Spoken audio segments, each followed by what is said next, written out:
MP সাহেব সবকিছু করতে পারেন, আর পুলিশ প্রশাসন এরকম একটি বদ্ধমূল আজগুবি ধারণা জনসাধারণের মাঝে প্রচলিত আছে, যার আসলে কোনো আইনি ভিত্তি নাই।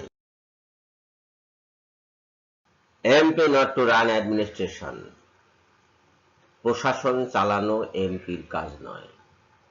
আসসালামু আলাইকুম বন্ধুগণ। এমপি হলেন পার্লামেন্টের সদস্য, তার কাজ পার্লামেন্টে, সংসদে।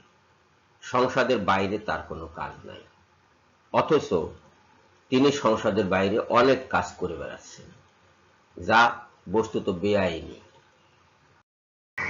গোপালগঞ্জের মকসুদপুর উপজেলার জলিরপাড় বাজারে গরুর মাংস বিক্রিতে বাধা, কসাইকে ভয়ভীতি ও হুমকি দেওয়ার অভিযোগ উঠেছে স্থানীয় পুলিশ ফাঁড়ির ইনচার্জের বিরুদ্ধে। ঘটনাকে কেন্দ্র করে এলাকায় ব্যাপক চাঞ্চল্যের সৃষ্টি হয়েছে।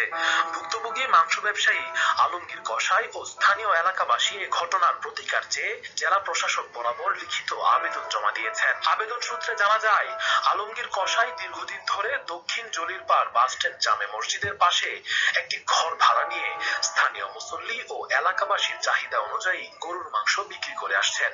তিনি দাবি করেন, গত 15 মে শুক্রবার দুপুরে সিন্দিয়াঘাট পুলিশ ফাঁড়ির ইনচার্জ খন্দকার আওরঙ্গজেব সেখানে গিয়ে তাকে গরুর মাংস বিক্রি বন্ধ করতে বলেন এবং ভয়ভীতি প্রদর্শন করেন।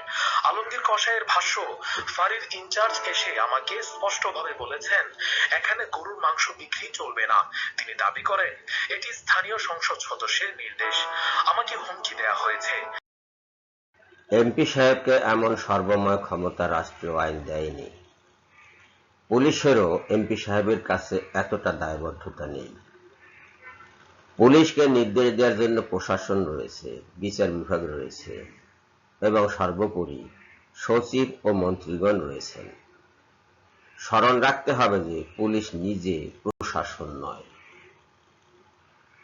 সবাইকে ধন্যবাদ জানিয়ে এখনকার মতো বিদায় নিচ্ছি। আল্লাহ হাফেজ।